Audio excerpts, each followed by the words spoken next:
1974 সাল থেকে প্রতিদিন টাইপরাইটারে খটখট শব্দ তুলে দিন শুরু হয় টাইপিস্ট মাহবুব আলমের। সে সময় এই পেশা যেমন ছিল সম্মানের, সম্মানীটাও ছিল বেশ ভালো। আমি 1970 সালে যখন আসছি তখন তো অনেক টাকা পাইছি বা সংসার চালাইছি। এক সময় টাইপিস্টদের অনেক চাহিদা থাকলেও তথ্য প্রযুক্তির উৎকর্ষতার এই যুগে সৌন্দর্য হারিয়েছে এই পেশা। এক সময় সকাল থেকে রাত পর্যন্ত কাজের চাপ সামলাতে হতো তাদের। তবে বর্তমানে টাইপিস্টদের পাড়ায় নেই আগের মতো শোরগোল।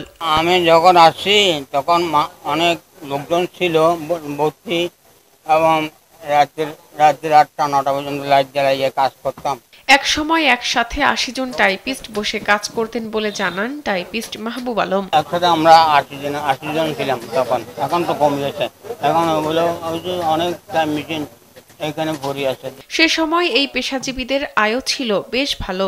স্ট্যাম্প করলো 10 টাকা, স্ট্যাম্প এভরিবিট করলো 10 টাকা 20 টাকা দিত। 51 বছরেরও বেশি সময় ধরে চলা এই যাত্রায় মাহবুব হারিয়েছেন অনেক সহযাত্রী।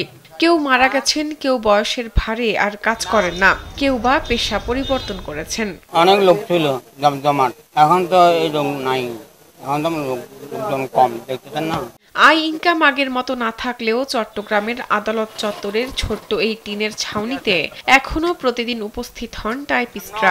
দু একটা কাজ পেলে করেন, না পেলে সহকর্মীদের সাথে গল্প করেই কাটে বেলা।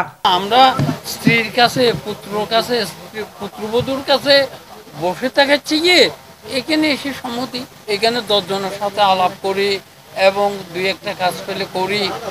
ওইখানে তো বাড়িতে বসে থাকলে ঝগড়া বিবাদ হবে। এক সময় 100 থেকে 150 টাইপিস্ট ছিল এই চত্বরে। সময়ের পরিক্রমায় সেই সংখ্যা দাঁড়িয়েছে 20 থেকে 25 জনে।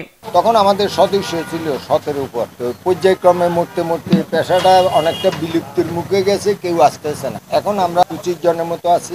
কম্পিউটারের কাজ জানলেও শুধু টাইপরাইটারের প্রতি ভালোবাসার টানে অনেকেই পেশা পরিবর্তন করছেন না। আমি কম্পিউটার জানি, আমার ঘরেও আছে, কিন্তু আমি করছি না কেন জানেন? আমি 30 বছর 365 দিন কাজ করছি, রাত্রেও করছি, সারা রাত্র এখানেও করছি। সময়ের পরিক্রমায় জৌলুস হারানো এই পেশাজীবীদের খোঁজ নেয় না কেউ। শাহনাজ পারভিন, কালবেলা।